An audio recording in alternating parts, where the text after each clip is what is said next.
A paz do Senhor, meus irmãos, aqui é a Débora e sejam bem-vindos a mais um Livros em Áudio com Débora. Para quem me acompanha sabe que narro com minha própria voz, porém, notei que com a inteligência artificial ficou com mais qualidade. Então, a partir deste vídeo, será com inteligência artificial.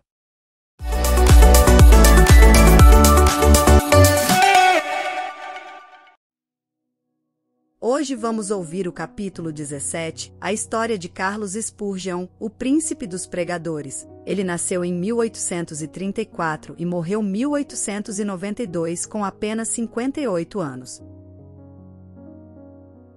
No período da Inquisição, na Espanha, sob o reinado do imperador Carlos V, um número elevadíssimo de crentes foram queimados em praça pública ou enterrados vivos. O filho de Carlos V, Felipe II, em 1567, levou a perseguição aos Países Baixos, declarando que ainda que lhe custasse 1000 vezes a sua própria vida, limparia todo o seu domínio do protestantismo. Antes da sua morte gabava-se ter mandado ao carrasco, pelo menos, 18.000 hereges. Ao começar esse reinado de terror nos Países Baixos, muitos milhares de crentes fugiram para a Inglaterra. Entre os que escaparam do concílio de sangue, encontrava-se a família Spurgeon. Na Inglaterra, o povo de Deus, contudo, não estava livre de toda a perseguição, passando a maior parte do tempo sentado, por se achar fraco demais para se deitar. Os bisavós de Carlos eram crentes fervorosos, criando os filhos na admoestação do Senhor. Seu avô paterno, depois de quase 50 anos de pastorado no mesmo lugar, podia dizer: "Não passei nenhuma hora triste com a minha igreja depois que assumi o cargo de pastor." O pai de Carlos, Tiago Spurgeon, era o amado pastor de Stambourne. Carlos, quando ainda criança, interessava-se pela leitura de O Peregrino, pela história dos mártires e por diversas obras de teologia. É impossível calcular a influência dessas obras sobre a sua vida. Que era precoce nas coisas espirituais, vê-se no seguinte acontecimento: apesar de criança de apenas 5 anos de idade, sentiu profundamente o cuidado do avô, por causa do procedimento de um dos membros da igreja, chamado Velho Rhodes. Certo dia, Carlos, a criança, encontrando Rhodes em companhia de outros fumando e bebendo cerveja, dirigiu-se a ele, dizendo: "Que fazes aqui, Elias?" O velho Rhodes, arrependido, contou, então, ao seu pastor, como a princípio se irou com a criança, mas por fim ficou quebrantado. Desde aquele dia, o velho Rhodes andou sempre perto do Salvador. Quando Carlos era ainda pequeno, foi por Deus convencido do pecado. Durante alguns anos sentia-se uma criatura sem esperança e sem conforto, visitava um lugar de culto após outro, sem conseguir saber como podia livrar-se do pecado. Então, quando tinha 15 anos de idade, aumentou nele o desejo de ser salvo. E aumentou de tal forma, que passou 6 meses agonizando em oração. Nesse tempo assistiu a um culto numa igreja. Nesse dia, o pregador não fora ao culto, por causa de uma grande tempestade de neve. Na falta do pastor, um sapateiro se levantou para pregar às poucas pessoas presentes, e leu este texto: "Olhai para mim e sede salvos, todos os confins da terra." Isaías capítulo 45 e versículo 22. O sapateiro, inexperiente na arte de pregar, podia apenas repetir a passagem e dizer: "Olhai. Não vos é necessário levantar um pé, nem um dedo. Não vos é necessário estudar no colégio para saber olhar, nem contribuir com 1000 libras. Olhai para mim, não para vós mesmos. Não há conforto em vós. Olhai para mim, suando grandes gotas de sangue. Olhai para mim, pendurado na cruz. Olhai para mim, morto e sepultado. Olhai para mim, ressuscitado. Olhai para mim, à direita de Deus." Em seguida, fitando os olhos em Carlos, disse: "Moço, tu pareces ser miserável. Serás infeliz na vida e na morte se não obedeceres." Então gritou ainda mais: "Moço, olha para Jesus. Olha agora." O rapaz olhou e continuou a olhar, até que por fim, um gozo indizível entrou na sua alma. O recém-salvo, ao contemplar o constante zelo do maligno, foi tomado pela aspiração de fazer todo o possível para receber o poder divino, para frustrar a obra do inimigo do bem. Spurgeon aproveitava todas as oportunidades para distribuir folhetos. Entregava-se de todo o coração a ensinar na escola dominical, onde alcançou, de início, o amor dos alunos, e por intermédio desses a presença dos pais na escola. Com a idade de 16 anos começou a pregar. Acerca desse fato ele disse: Quantas vezes me foi concedido o privilégio de pregar na cozinha de uma casa de agricultor ou num celeiro? Alguns meses depois de pregar seu primeiro sermão, foi chamado a pastorear a igreja em Waterbeach. Ao fim de 2 anos, essa igreja de 40 membros passou a ter 100. O jovem pregador desejava educar-se e o diretor de uma escola superior, que estava de visita à cidade, marcou uma hora para tratar com ele acerca desse assunto. A criada, porém, que recebeu Carlos, por descuido, não chamou o professor e este saiu sem saber que o moço o esperava. Depois, Carlos, já na rua, um tanto triste, ouviu uma voz dizer-lhe: Buscas grandes coisas para ti? Não as busques. Foi então, ali mesmo que abandonou a ideia de estudar nesse colégio, convencido de que Deus o dirigia para outras coisas. Não se deve concluir, contudo, que Carlos Spurgeon resolveu não se educar. Depois disso, ele aproveitava todos os momentos livres para estudar. Disse que alcançou fama de ser um dos homens mais instruídos de seu tempo. Spurgeon havia pregado em Waterbeach apenas durante 2 anos quando foi chamado a pregar na Park Street Chapel, em Londres. O local era inconveniente para os cultos, e o templo, que tinha assentos para 1.200 ouvintes, era demasiado grande para os auditórios. Contudo, havia ali um grupo de fiéis que nunca cessaram de rogar a Deus um glorioso avivamento. Este fato é assim registrado nas palavras do próprio Spurgeon. No início, eu pregava somente a um punhado de ouvintes. Contudo, não me esqueço da insistência das suas orações. Às vezes parecia que rogavam até verem realmente presente o anjo do concerto, Cristo, querendo abençoá-los. Mais que uma vez nos admiramos com a solenidade das orações até alcançarmos quietude, enquanto o poder do Senhor nos sobrevinha. Assim desceu a bênção, a casa se encheu de ouvintes e foram salvas dezenas de almas. Sob o ministério desse moço de 19 anos, a concorrência aumentou em poucos meses a ponto de o prédio não mais comportar as multidões. Centenas de ouvintes permaneciam na rua para aproveitar as migalhas que caíam do banquete que havia dentro da casa.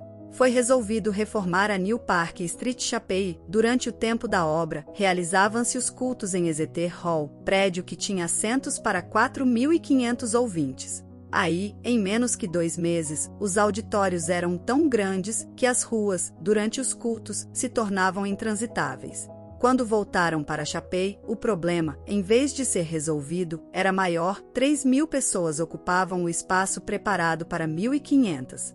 O dinheiro gasto, que alcançou uma elevada quantia, fora desperdiçado.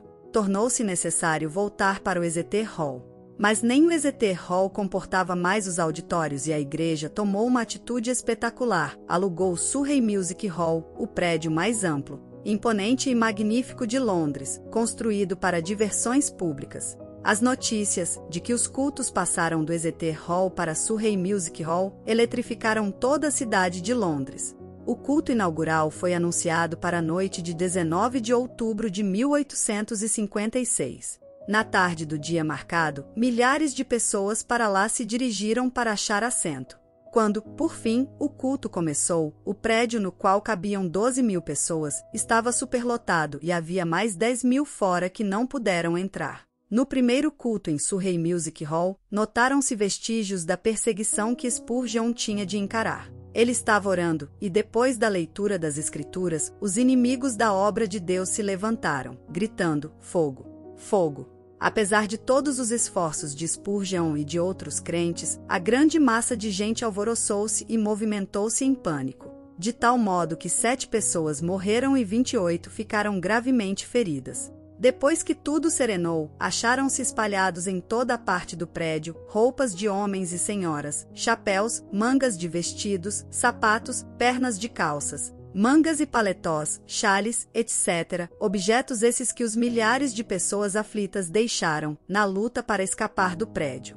Spurgeon comportou-se com a maior calma durante todo o tempo da indescritível catástrofe, mas depois passou dias prostrado, sofrendo em consequência do tremendo choque.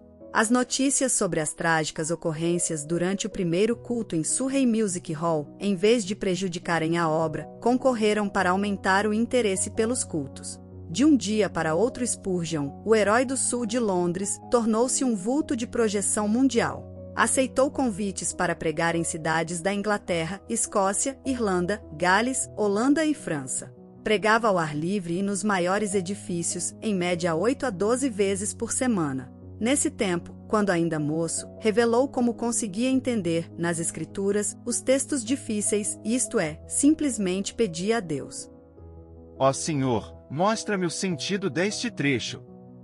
E acrescentou: É maravilhoso como o texto, duro como a pederneira, emite faíscas quando batido com o aço da oração. Quando mais velho, disse: Orar acerca das Escrituras é como pisar uvas no lagar, trilhar trigo na eira ou extrair ouro do minério. Acerca da vida familiar, Susana, a esposa de Spurgeon, assim escreveu: Fazíamos culto doméstico, quer hospedados em um rancho nas serras, quer num suntuoso quarto de hotel na cidade. E a bendita presença de Cristo, que muitos crentes dizem impossível alcançar, era para ele a atmosfera natural, ele vivia e respirava nele, em Deus. Antes de iniciar a construção do famoso templo em Londres, o Metropolitan Tabernacle, Spurgeon, com alguns dos seus membros, se ajoelharam no terreno entre as pilhas de materiais e rogaram a Deus que não permitisse que trabalhador algum morresse ou ficasse ferido durante a execução das obras de construção. Deus respondeu maravilhosamente, não deixando acontecer qualquer acidente durante o tempo da construção do imponente edifício que media 80 metros de comprimento, 28 de largura e 20 de altura. A igreja começou a edificar o tabernáculo com o alvo de liquidar todas as dívidas de materiais e pagar toda a mão de obra antes de findar a construção. Como de costume, pediram a Deus que os ajudasse a realizar esse desejo, e tudo foi pago antes do dia da inauguração. O Metropolitan Tabernacle foi acabado em março de 1861. Durante os 31 anos que se seguiram, uma média de 5.000 pessoas se congregavam ali todos os domingos, pela manhã e à noite. De 3 em 3 meses, Spurgeon pedia aos que haviam assistido neste período que se ausentassem. Eles assim faziam, porém, o tabernáculo era superlotado por outras pessoas das massas ainda não alcançadas pela mensagem. Durante certo período, pregou 300 vezes em 12 meses. O maior auditório, no qual pregou, foi no Crystal Palace, Londres, em 7 de outubro de 1857. O número exato de assistentes era de 23.654. Spurgeon esforçou-se tanto nessa ocasião, e o cansaço foi tal, que após o sermão da noite de quarta-feira, dormiu até a manhã de sexta-feira. Todavia, não se deve julgar que era somente no púlpito que a sua alma ardia pela salvação dos perdidos. Também se ocupava grandemente no evangelismo individual. Nesse sentido, citamos aqui o que certo crente disse a respeito dele: Tenho visto auditórios de 6.500 pessoas inteiramente levadas pelo fervor de Spurgeon. Mas ao lado de uma criança moribunda, que ele levará a Cristo, achei-a mais sublime do que quando dominava o interesse da multidão.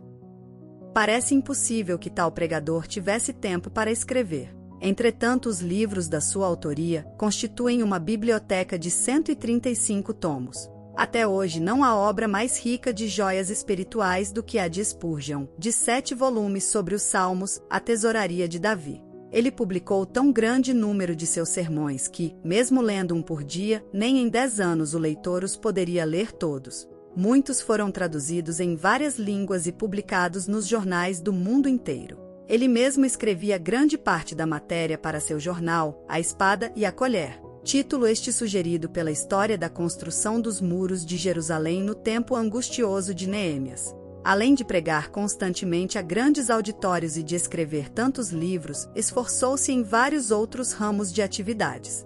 Inspirado pelo exemplo de George Miller, fundou e dirigiu o orfanato de Saukville.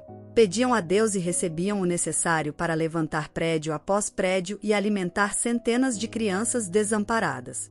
reconhecendo a necessidade de instruir os jovens chamados por Deus a proclamar o Evangelho e, assim, alcançar muito maior número de perdidos. Fundou e dirigiu o Colégio dos Pastores, com a mesma fé em Deus que mostrou na obra de cuidar dos órfãos. Impressionado pela vasta circulação de literatura viciosa, formou uma junta de vendagem de livros evangélicos. Dezenas de vendedores foram sustentados e milhares de discursos feitos, além de muitas toneladas de escrituras e outros livros vendidos de casa em casa. Acerca de tão estupendo êxito na vida de Spurgeon, convém notar o seguinte: nenhum dos seus antepassados alcançou fama. Sua voz podia pregar às maiores multidões, mas outros pregadores sem fama gozavam também da mesma voz. O príncipe dos pregadores era, antes de tudo, o príncipe de joelhos. Como Saulo de Tarso, entrou no reino de Deus, também agonizando de joelhos. No caso de Spurgeon, essa angústia durou 6 meses. Depois, assim aconteceu com Saulo, a oração fervorosa era um hábito na sua vida. Aqueles que assistiam aos cultos no grande tabernáculo metropolitano diziam que as orações eram a parte mais sublime dos cultos. Quando alguém perguntava a Spurgeon a explicação do poder na sua pregação, o príncipe de joelhos apontava para a loja que ficava sob o salão do Metropolitan Tabernacle e dizia: Na sala que está embaixo, há 300 crentes que sabem orar. Todas as vezes que prego eles se reúnem ali para sustentar minhas mãos, orando e suplicando ininterruptamente. Na sala que está sob os nossos pés é que se encontra a explicação do mistério dessas bênçãos. Spurgeon costumava dirigir-se aos alunos no Colégio dos Pastores desta forma: Permanecei na presença de Deus. Se o vosso fervor esfriar, não podereis orar bem no púlpito, pior com a família, e ainda pior nos estudos, sozinhos. Se a alma se tornar magra, os ouvintes, sem saberem como ou porquê, acharão que vossas orações públicas têm pouco sabor. Ainda sobre a oração, sua esposa deu este testemunho: Ele dava muita importância à meia hora de oração que passava com Deus antes de começar o culto. Certo crente também escreveu a esse respeito: Sente-se, durante a sua oração pública, que ele é um homem de bastante força para levar nas mãos ungidas as orações de uma multidão. Isto é a ideia mais grandiosa, de sacerdote entre Deus e os homens. Convicto do grande poder da oração, Spurgeon designou o mês de fevereiro, de cada ano, no grande tabernáculo, para realizar a convenção anual e fazer súplicas por um avivamento na obra de Deus. Nessas ocasiões, passavam dias inteiros em jejum e oração que se tornava mais e mais fervorosa. Não só sentiam a gloriosa presença do Espírito Santo nesses cultos, mas era-lhes aumentado o poder com frutos abundantes. Na sua autobiografia, desde o começo do seu ministério em Londres, consta que pessoas gravemente enfermas foram curadas em resposta às suas orações. A vida de Spurgeon não era vida egoísta e de interesse próprio. Juntamente com sua esposa, fez os maiores sacrifícios para colocar livros espirituais nas mãos de um grande número de pregadores pobres e ambos contribuíam constantemente para o sustento das viúvas e órfãos. Recebiam grandes somas de dinheiro, mas davam tudo para o progresso da obra de Deus. Não buscava fama nem a honra de fundador de outra denominação, como muitos amigos esperavam.